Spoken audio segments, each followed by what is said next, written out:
Stephen Hawking, astrophysicist and arguably one of the smartest people on the planet, warned us about the possibility of aliens from outer space.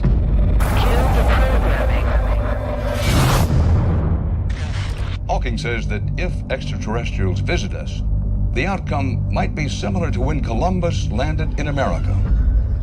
In other words, it didn't turn out too well for Native Americans. Close your eyes.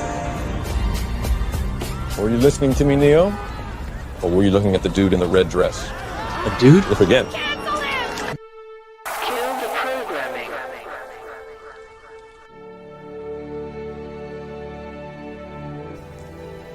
The strategy that Wernher von Braun taught me was that first the Russians are going to be considered to be the enemy. In fact, when I met him in '74, they were the enemy, the identified enemy. We were told that they had killer satellites.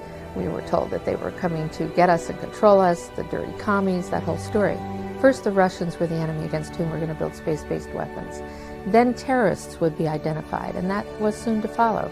We heard a lot about terrorism. Then we were going to identify third world country crazies. We now call them nations of concern.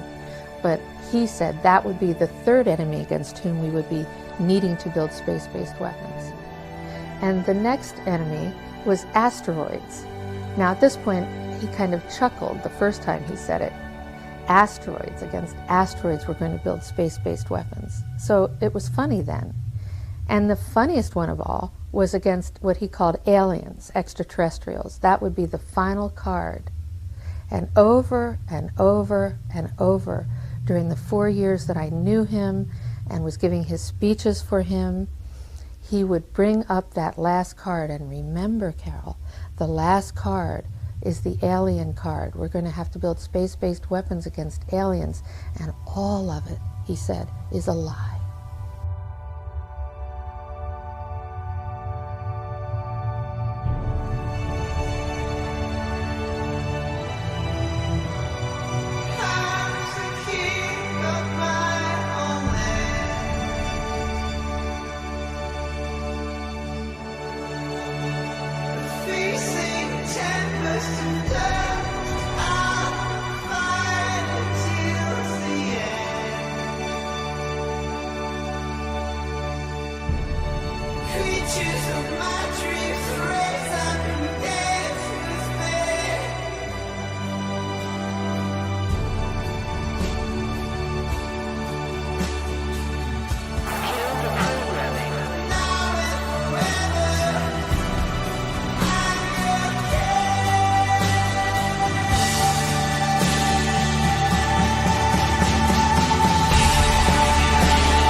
And the funniest one of all was against what he called aliens, extraterrestrials. That would be the final card. And over and over and over, during the 4 years that I knew him and was giving his speeches for him, he would bring up that last card. And remember, Carol, the last card is the alien card. We're going to have to build space-based weapons against aliens. And all of it, he said, is a lie. A few years ago, before the pandemic, getting really fascinated by flat earthers and trying to understand sort of the thinking behind them of people who've decided actively to create an identity for themselves that was to just clearly reject what science, settled thousands of years ago with the ancient Greeks. and that there's no real contrast to it. It's more of an identity thing rather than a reasoning thing. And to have people sucked into that, it was fascinating to try and see what it was all about. And then, of course, we went on to understand the phenomenon of anti-vaxxers and anti-science and anti-skeptics, and this rise in these echo chambers that are validating this kind of thinking in ways that have real consequences. Ends at the water's edge. Well, thank God they weren't around back in 1492. Imagine the hard time they've given Christopher Columbus. Voices on the right and left are working right now to breathe life into those old flat earth theories of protectionism, of isolationism, that there is no going back. Our new world is far smaller, communications far more instant, our horizons stretch much farther with each generation.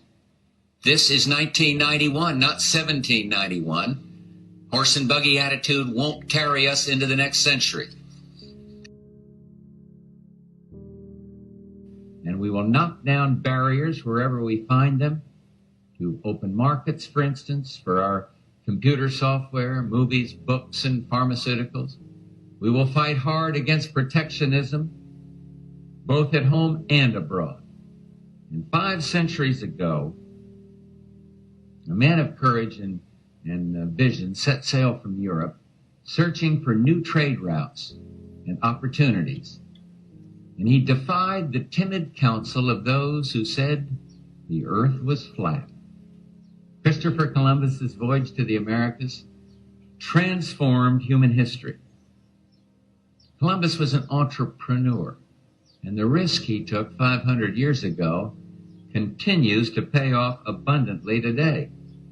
And today we still have to combat the flat earth mentality, the mindset that urges us to barricade our borders against competition, to shut off the free exchange of food and machinery and skills and ideas. I want to be clear. I am willing to work with anybody. Republicans, Democrats, Independents, Libertarians, Greens, anybody to combat this threat on behalf of our kids. I'm open to all sorts of new ideas, maybe better ideas, to make sure that we deal with climate change in a way that promotes jobs and growth. Nobody has a monopoly on what is a very hard problem, but I don't have much patience for anyone who denies that this challenge is real. We don't have time for a meeting of the Flat Earth Society.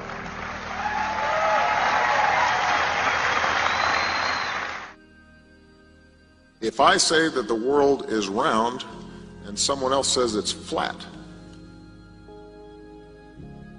that's worth reporting. But you might also want to report on a bunch of scientific evidence that seems to support the notion that the world is round. We're trying to move towards the future. They want to be stuck in the past. And we've heard this kind of thinking before. Let me tell you something. If some of these folks were around when Columbus set sail,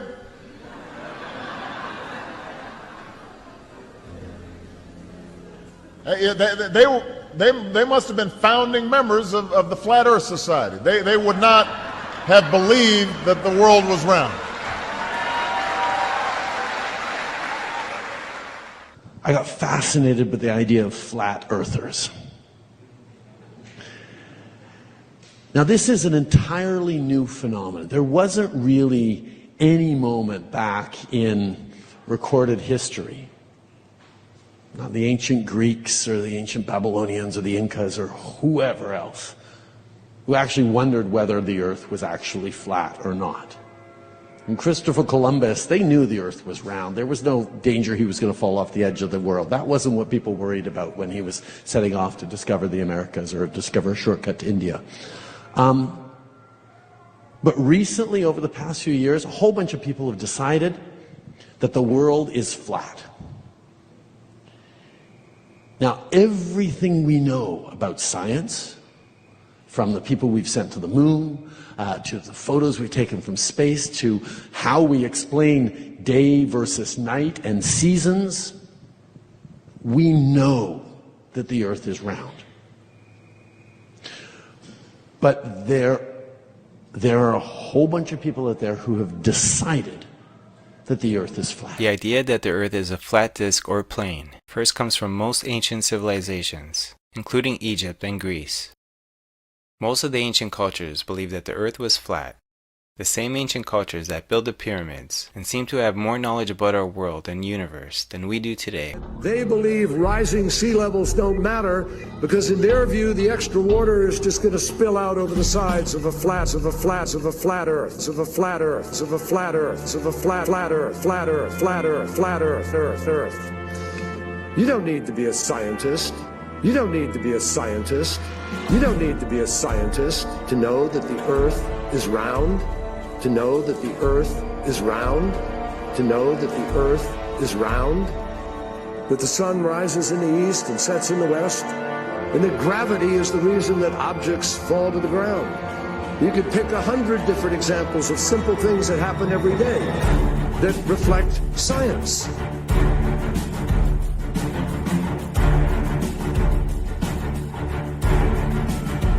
And we need to make clear that those members of the Flat Earth Society, the Flat Earth Society, the Flat Earth Society, the Flat Earth, the Flat Earth, the Flat Earth, the Flat Earth Society are on the wrong side of history, the history are on the wrong side of history.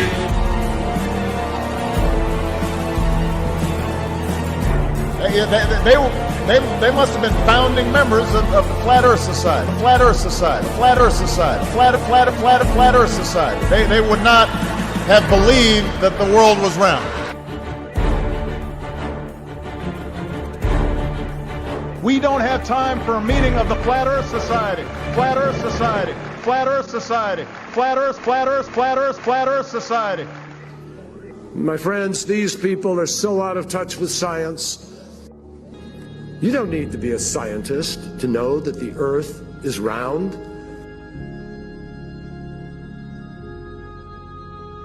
Where is the curvature? Where? No curvature. This UN House of Darkness is home court.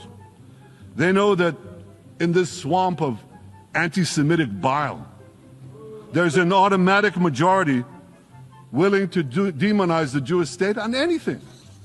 In this anti-Israel Flat Earth Society, any false charge, any outlandish allegation can muster a majority.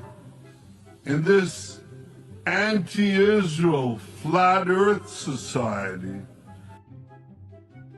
Flat Earth Society,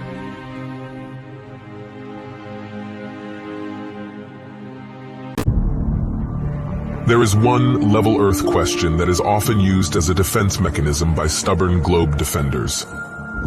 It's more rhetorical than inquisitive, and tends to be their final discussion point before refusing to engage further with the subject. This question, formulated one of several ways, is, so what if the Earth is level? Why does the shape of the Earth even matter? What difference does it make to my life? Firstly, the thing of crucial importance is not the shape, it's the lie. The lie of heliocentrism is one of the most insidious lies imaginable that replaces our common sense and lived experience with unproven theories and explanations from supposed experts. When children are indoctrinated to abandon the evidence of their senses in favor of this nonsensical globe model, a schism occurs in their psyche where they are no longer able to trust their own senses and experience, and instead must trust information completely contrary to it, presented by perceived authority figures. To teach such a false cosmology is incredibly deceitful and disempowering to the individual, and the result is that humanity has become just like the slaves in Plato's allegory of the cave. A child who learns not to trust the evidence of their senses becomes forever imprisoned within Plato's cave. a world of distorted shadows cast by Plato's puppet masters that blinds them to the reality beyond. So, why does the shape of the Earth matter? Again, it's not about the shape. It's about the lie. To fool nearly the entirety of humanity for multiple generations, stripping people of their common sense and replacing it with carefully crafted lies, is obviously a matter of serious importance. It is one of the most psychologically devastating things that could be perpetrated upon an individual, and seeing through it should be one of the most revealing revelations of a lifetime. So, when someone asks the foolish question of what difference does it make, that is already evidence of extreme psychological distortion. If knowing the truth doesn't matter to your life, what does that say about your life? The level Earth is an epic epiphany that changes many people to their core, affirming their common sense, developing their critical thinking skills, and reigniting a spirit of discovery and adventure. In this way, the level Earth revelation is holistically helpful and truly transformational for many on an individual level. Even more importantly, however, is if humanity succeeds in fully exposing this egregious lie and finally rooting out the liars, the beneficial ripple effect it will have throughout society is massive. Once these foundational facts are realized, these governments, universities, media outlets, and other entangled organizations suddenly and completely lose all credibility. The resulting mass mental exodus away from the control system is exactly what is needed. Essentially, once the level Earth conspiracy is exposed, so is every other important conspiracy by proxy, because this so-called mother of all conspiracies holds under its umbrella so many fundamental and foundational facts, and fully reveals them. What you find in Egypt is completely contradictory archaeology and sophistication that doesn't match up with the rest of the dynastic period temples and sacred sites that are all over the country. So the pyramids especially, and the Great Pyramid of Giza and the plateau itself, is a example of such incredible sophistication, such incredible science being applied to it, that our models for history, the way that we attribute it to the ancient Egyptians, doesn't match up with what we discover just in general about the pyramids, to say nothing of what's recently been claimed by a group of Italian scientists who have made some very shocking discoveries under the Giza Plateau, which we can get into, I'm sure we will be getting into quite deeply.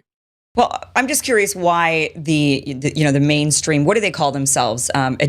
Egyptologists or something like that? Is that actually a term that the scientists Egyptologists? Egyptologists, yeah. Yeah, Egyptologists. Okay. So these Egyptologists, they from what I understand, they balk at any idea that the pyramids weren't built by the Egyptians. I think, of course, they were. They were built 4,500 years ago by the Egyptians, yet it's still known as a great mystery. So how could it possibly be a great mystery, and yet they assert, no. Anything other than the mainstream narrative of 4,500 years ago is just, it's just quackery. This is just conspiracy theory or whatnot. Why are they holding on to that so heavily?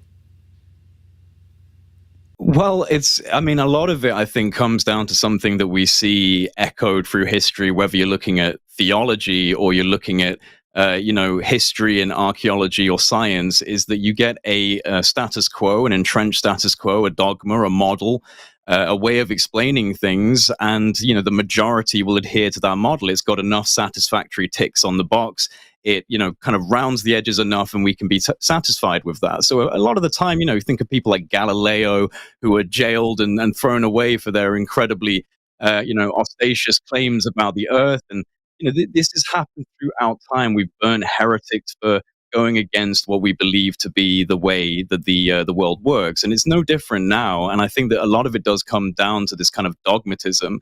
I mean, if mainstream history is so complete, why are we still uncovering massive sites like Göbekli Tepe in Turkey that push back the timeline of civilization by thousands of years? We were told for over a century that nothing advanced existed before 3000 BC. Now we're finding complex megalithic temples in Turkey.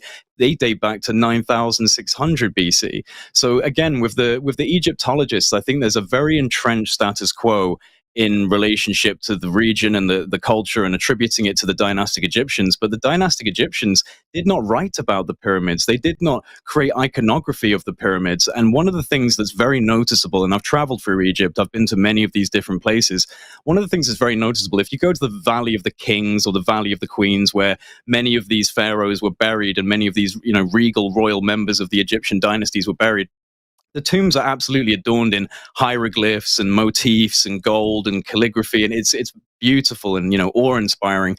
You go into the pyramids where we were told that these are tombs for the pharaohs, and there's not a single inscription, there's no hieroglyphics, there's absolutely nothing that would indicate the hallmarks, the absolute hallmarks of dynastic Egyptian time periods where they were being extremely artful. And there's not a square inch of space on some of these temples where the hieroglyphs take up everything, yet the pyramids lay bare. And one of the other things that is very important for people to realize, because we get taught this in school, that the pyramids are tombs for the pharaohs.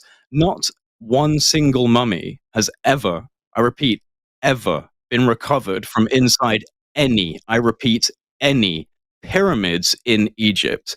I want to get. I want to get into all the evidence. The evidence that the mainstream narrative is wrong on the pyramids, and I want to get into the evidence that of who the pyramids maybe potentially were built by. I don't know if we know exactly who they were. We don't know who they were built by, but certainly there's theories out there, right? So I want to get into the theories. I want to get into debunking the mainstream.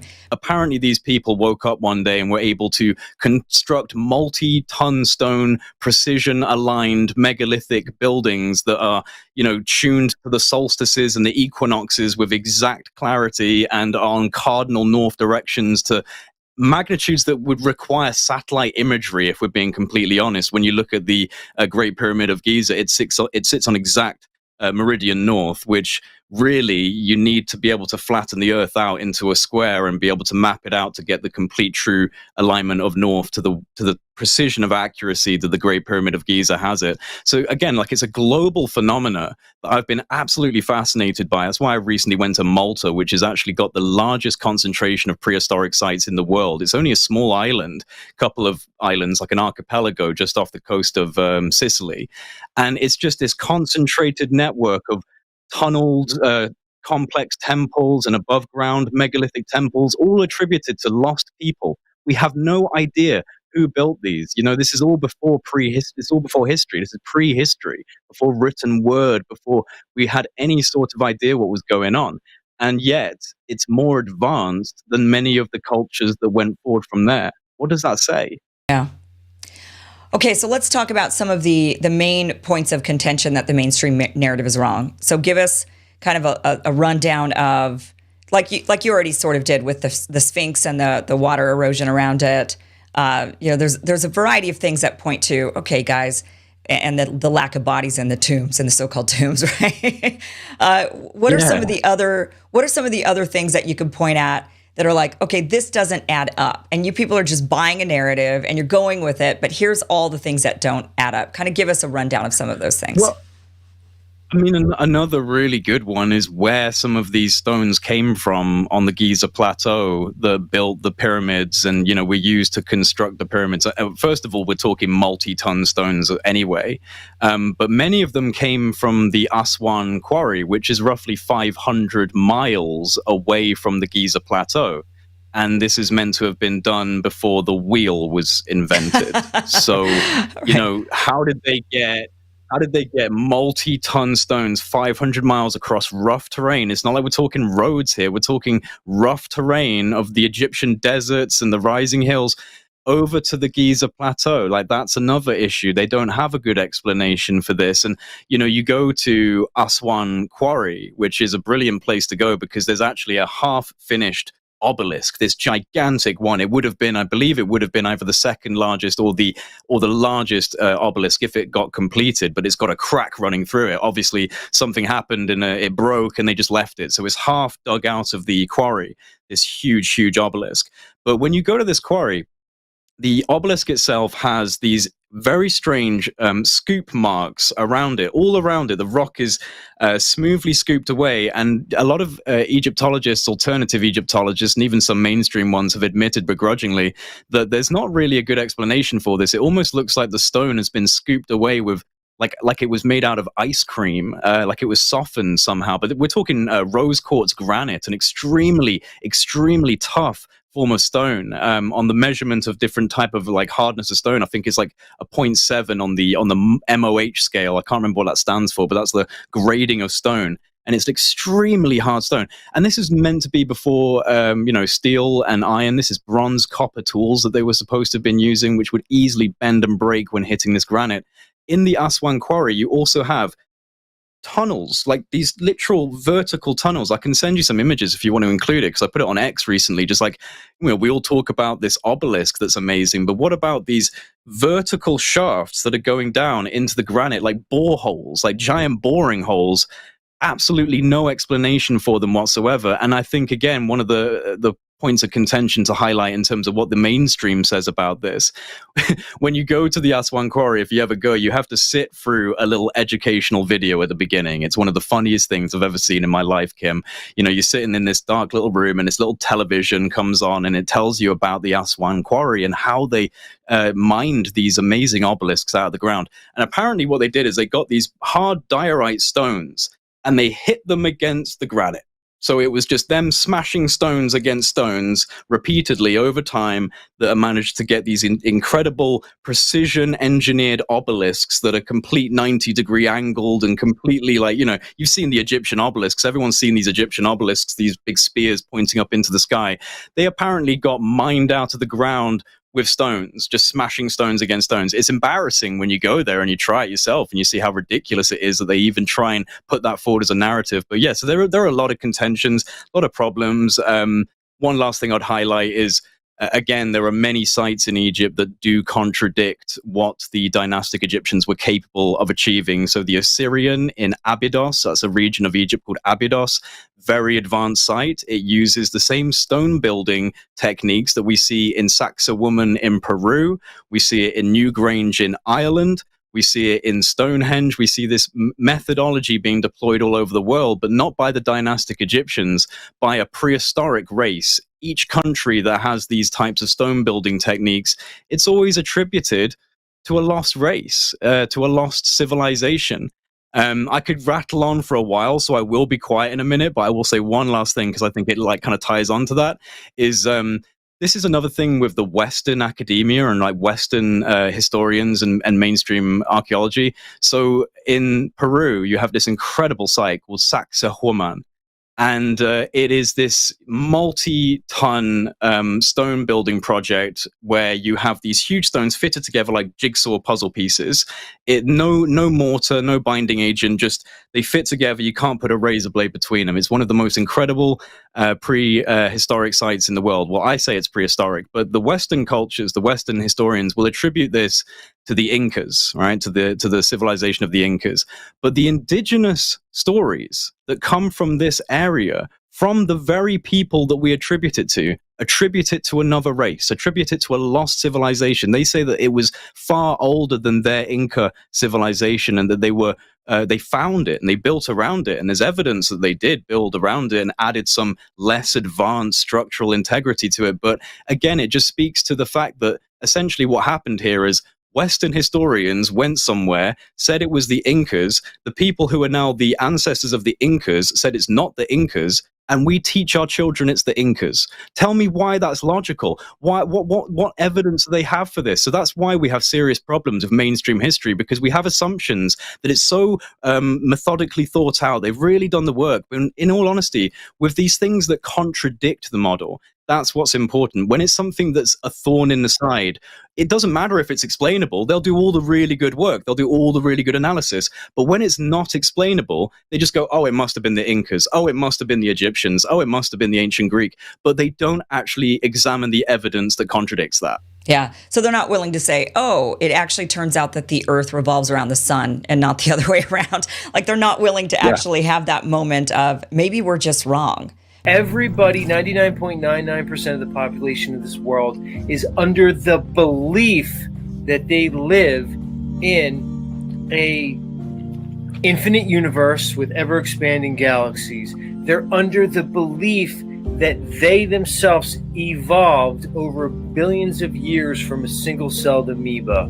They're under their belief that everything was created from a big bang where nothing became everything, and somehow matter formed together to basically progress to the humans that we see today, and that you basically evolved from pond scum. Everybody just believes it. No one's just thinking about it, but it's a belief. It's an underlying, a foundational understanding that people hold unconsciously. Based off that belief, people behave in certain ways because most of our thoughts and actions and behaviors are based on the unconscious, stuff that exists below our conscious mind. Based on these beliefs, people behave and act in certain ways that makes them very malleable and subject to control. Because when you believe that everything came from a big bang, and when you believe that you evolved over billions of years from a single-celled amoeba, you have an understanding that there's really no God in that situation. There's no higher deity, okay? So why would they lie? I don't know. Because if they can trick you away from noticing the creation that, for me and people like me, is quite obvious, they can trick you away from understanding that there is a creator. That's why I think they lie. Other people could say other reasons. They could be including more land. But the flat earth has a particular reaction from people because everyone is already programmed to think it's the stupidest thing you could ever say. Oh, well, people used to think the earth was flat until we became smarter, until we learned. People are predisposed to think it's literally moronic. Now we're walking around here being looked at as the morons. What we understand that most don't realize is the world is under a mass deception, a deception the likes of which are hard to comprehend. And to me, that's the biggest issue with understanding the lies of NASA, the lies of the globe, and embracing that we live in a level, horizontal world, is because most people cannot grasp the magnitude of the deception. So because they can't understand how or why such a huge deception could be perpetrated, they reject the evidence that shows that there are no proofs to the globe and heliocentric model, and indeed all proofs point to a level horizontal world in which oceans do not show curvature. Water lies level and flat when at rest. Everything they do is occulted, all of it. It's ritualistic. It was carried through the mystery schools. Most of it is based off the ancient mystery school of Hermeticism, instituted through the Kabbalion. This is what they follow. This is very likely. You see it in the mystery schools. You can see it in things like the Theosophical Society that was brought up. You can see it in the Golden Dawn. Okay, you can see it through all the principles of Hermeticism. These are mystery schools. It appears as though the true information has been carried by the elites throughout the years. It's been obscured from the average plebe, all right? And they presented us with a religion, a cosmology, an educational system, and a history that appears to be completely made up and instituted for control and deception. That's the sad reality. And it goes back to what I said at the beginning. Most people cannot grasp the magnitude of such a deception. So in the face of information that contradicts the reality that's been presented to them, they will reject it because they are not prepared to face it, because the information challenges their entire paradigm, their worldview, the lens through which they see this world. Our very identities are based on the deception, on the conditioning. To embrace the things that we're talking about tonight challenges one's identity, the foundational way that they view themselves in this realm. It's too hard It's too hard for people to let go.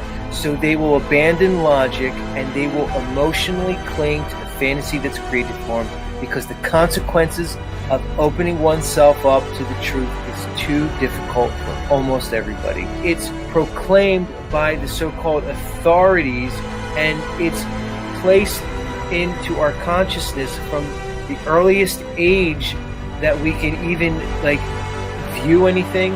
The earliest cartoons, TV shows, school, it's all about evolution, dinosaurs, solar system. These things were presented to us at such a young age. We presuppose them as fact when the reality is they're nothing other than belief. They just present a time frame that's so great that it just boggles your mind. It's the same thing they do with the astronomy. They just give you these stars that are so far away, trillions of miles away, multiple light years away, that it just boggles your mind. If you can get the mass of humanity to believe in something that contradicts their experience, it contradicts their entire reality, you can get them to do anything. If you can convince a bunch of people that they're moving when you obviously know you're not moving, you then have a society ripe for control.